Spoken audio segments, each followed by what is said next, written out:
ఈ కొత్త smart phone ఎలా వాడాలో నేర్పిస్తోంది. అమ్మకి అర్థం కాక ఒకే సందేహాన్ని 4 సార్లు అడిగింది. కావ్యకి చిరాకు వచ్చి, ఎన్నిసార్లు చెప్పాలి నీకు, అసలు అర్థం కాదా అని గట్టిగా అరిచింది. అమ్మ చిన్నబోయి కళ్ళ నిండా నీళ్లతో మౌనంగా ఉండిపోయింది. కాసేపటి తరువాత కావ్యకి చిన్నప్పుడు అమ్మ రాసిన పాత డైరీ దొరికింది. అందులో ఒక పేజీలో ఇలా రాసి ఉంది: ఈ రోజు నా చిట్టి తల్లి కావ్య కిటికీలో కాకిని చూసి అది ఏంటి అని 20 సార్లు అడిగింది.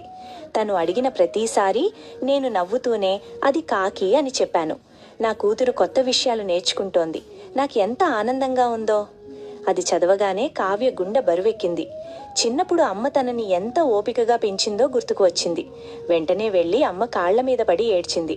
నన్ను క్షమించు అమ్మా, నీ ప్రేమలో ఉన్న ఓపిక నాకు లేకుండా పోయింది అని అమ్మని గట్టిగా హత్తుకుంది. నీ మాటలు నేర్పిన అమ్మకి సమాధానం చెప్పడానికి ఎప్పుడూ విసుగు చూపించకూడదు. అమ్మ